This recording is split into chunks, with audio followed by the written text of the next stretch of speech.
this is going to be part 1 of my Skyrim Let's Play. Let's figure out what the heck I did I work today. with my mother. Alright, boys? Sell fruits and vegetables. Right now, over here, I'm just walking through Dragon's Bridge. Just kidding. I'm just running through Whiterun, there we go. Then over there to your left, you can't really see it there, but yeah, I decided to get Bree's home to be decorated and own it.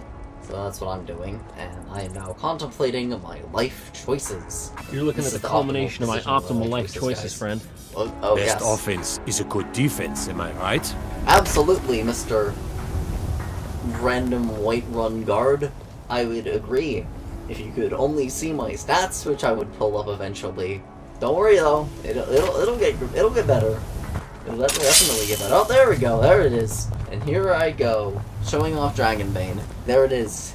And its glory. Oh, there it goes. Goodbye. Oh, back out it goes again. Alright, nice. Oh, there it goes. You'll see right here, I got the Alduin's Bane, as I just completed the other quest, where I got Dragon's Bane. Very important.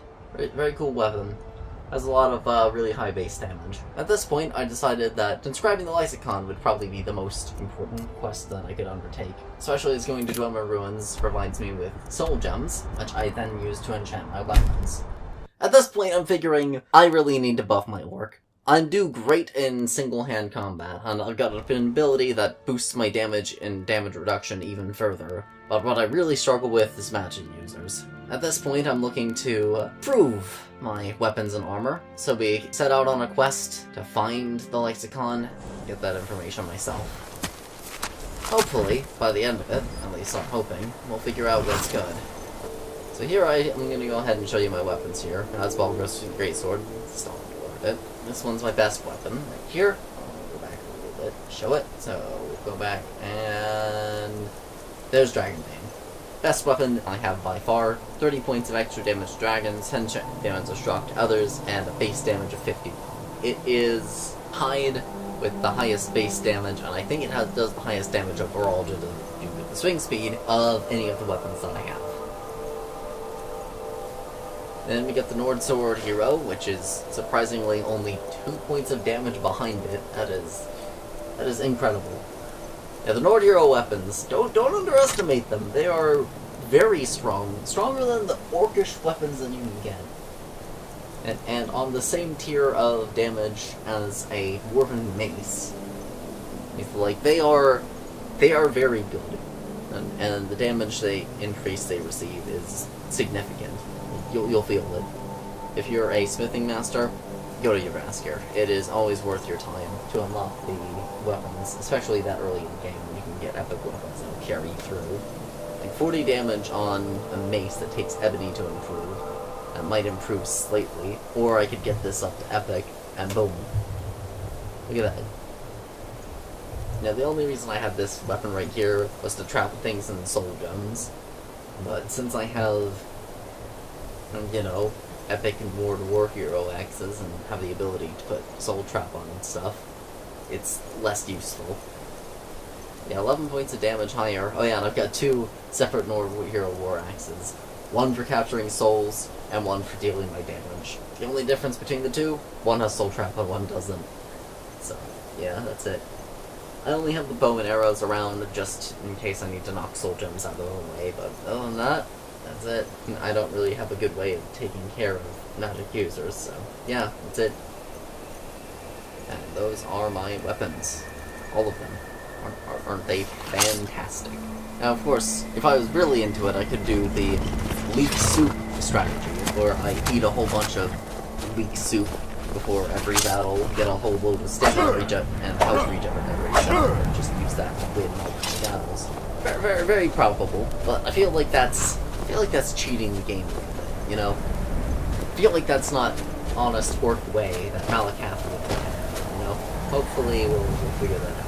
As for why I have a pickaxe on hand at all times. Well, to put it simply, mines are worth going into and getting resources from, especially as I'm investing highly into smithing, so it's worth your time. In my opinion, I'd probably say if you go for the quest in your Vaskir, it's one of the best things in the game. The only reason I'm going further down the tree is because I like all of the armor that comes from crafting your own stuff and being able to make it twice as good. So, hopefully, I'll be able to do that well pretty soon. I'm looking forward to making ebony stuff, but that's a 80. So yeah, it's a huge jump between orcish and then ebony stuff, because it goes from 60 to 80, then it goes 90, and then 100 for the dragon bone stuff, which we'll see how good the armor rating is on that. I'm assuming it will be higher, but I'm not entirely sure. Ah yes, the old candlelight and clairvoyant strategy. I'll have you know right now I get lost very easily, and this is just a good way for me to figure out my way around dungeons, especially as I really struggle to understand the maps. So you'll see right here that I'm going down, boys. Note for later, I actually take the long way around and could have simply taken an elevator down to the bottom level where I needed to go, but didn't do that the first time around. So, yeah, that's why we're going this way. Sooner or later, I will speed up the footage for this, or I'll just simply cut by it. But for right now, all you need to know is that it's just me walking through a dungeon in a very boring way. Nothing happens, really. It's a whole bunch of me getting lost, and then I go and Liam. Yep, oh, here we go, here's a good one. Right when I look at my character. Look at that, look at his beautiful, beautiful orc face. The oracular armor. Look at that.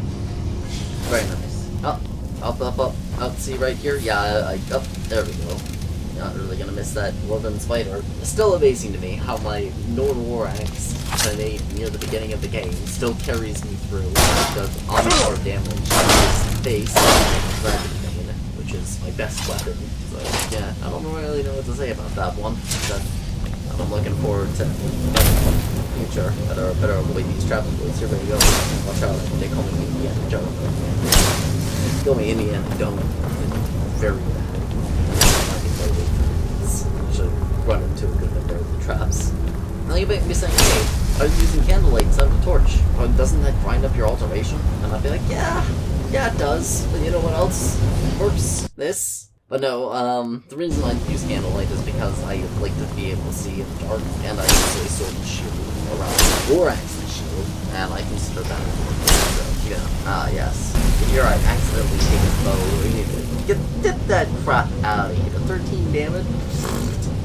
Don't even bother me.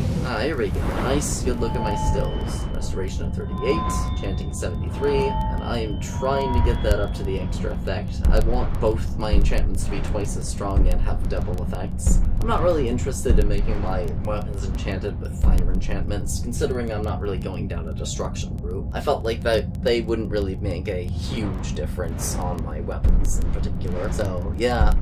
It's interesting because it takes 70 to do that, but only 50 to cap out all of the elemental effects, so 3 points too, but what can you do?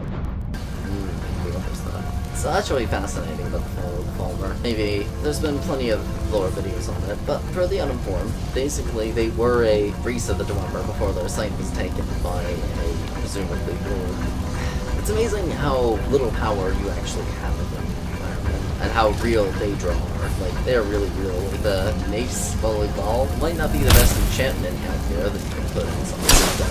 It is Mace, that's triple enchantment, double 25% each one, but that's beside the point. Yeah, the Mace is gotten when he literally captures you and you cannot escape.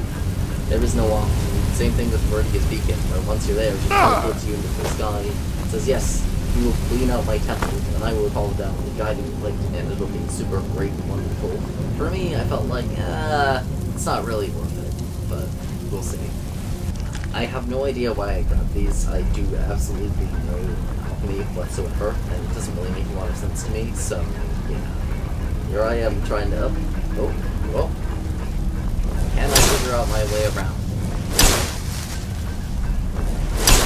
We'll see.